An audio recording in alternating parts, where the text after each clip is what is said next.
Great Fire of London was a huge and tragic fire that destroyed many parts of London in 1666. Many people lost everything they had.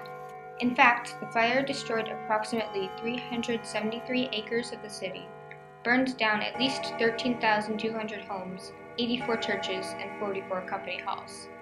Around 100,000 people were left homeless. Surprisingly, the number of deaths was very few. Less than 10 people died. London's architecture was not very different from what it used to be, made mostly of wood and towered at 4 stories high. The taller homes towered over the lower ones into the street, shortening the distance between the homes. This was a prime area for disaster. One small spark and the whole city would burn down in flames.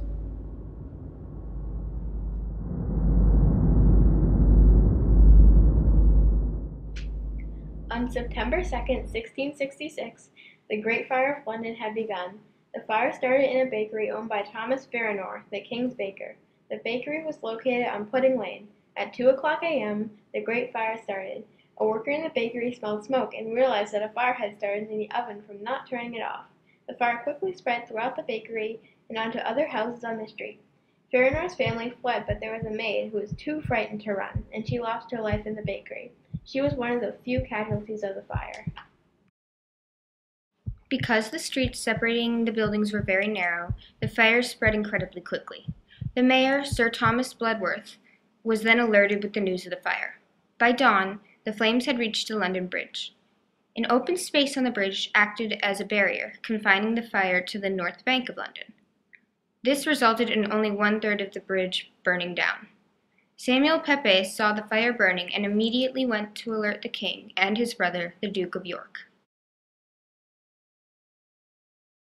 King Charles II ordered firefighters to immediately start pulling down houses in the fire's path, trying to contain the flames. Their efforts, however, were overcome by the strength of the wind, carrying the fire with it towards Big Ben. Royalty began to pack and flee the castles in fear of the deadly flames. John Evelyn kept a diary during the horrific fire of London. Here's how he described it. Oh, the miserable and calamitous spectacle, such as happily the world has never seen the foundation of it, nor be outdone till the universal conflagration thereof. All the sky was of a fiery aspect, like the top of a burning oven, and the light seen above 40 miles round about for many nights. God grant mine eyes may never behold the like. To now saw above 10,000 houses, all in one flame. The noise and crackling and thunder of the people, the fall of towers, houses, and churches, was like a hideous storm, and the air about so hot and inflamed, that at last one was not able to approach it, so that they were forced to stand still and let the flames burn on, which they did for near 2 miles in length and 1 in breadth. The clouds also of smoke were dismal and reached upon contemplation near 50 miles in length. Thus I let it this afternoon burning, a resemblance of Sodom, or the last day. It forcibly called my mind to that passage, non enim hic habemus studium civitium, the ruins resembling the picture of Troy. London was, but is no more. Thus I returned. By now the fire had grown too fierce to combat with the crude firefighting methods of the day, which consisted of little more than bucket brigades armed with wooden pails of water. The usual solution during a fire of such size was to demolish every building in the path of the flames in order to deprive the fire of fuel, but the city's mayor hesitated, fearing the high cost of rebuilding. Meanwhile, the fire spread out of control, doing far more damage than anyone could possibly have imagined. The fire spread rapidly. It jumped gaps as large as 20 houses at a time. One of the greatest losses resulting from the Great Fire of London was the burning of St. Paul's Cathedral. The fire melted the lead roof and the stones exploded away from the cathedral. The entire process only took a few hours. On Wednesday morning the people's prayers were answered when the wind direction shifted towards the river. It was this wind that finally gave the people the upper hand, and the fire was officially extinguished by Thursday.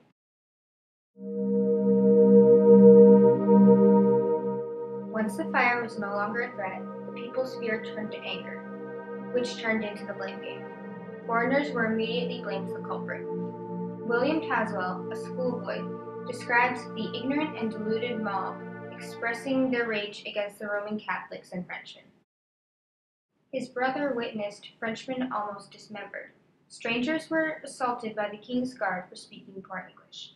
The Spanish ambassador opened his house as a refuge to all foreigners, as he feared for their lives.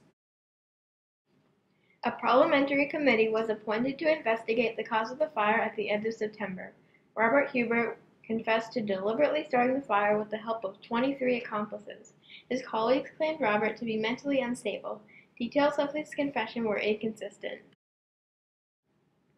According to the Earl of Clarendon, quote, "Neither the judges nor any peasant at the trial did believe him guilty, but that he was a poor, distracted wretch, weary of his life, and chose to part with it." End quote. Despite these beliefs, Robert Hubert was hanged at Tyburn, England.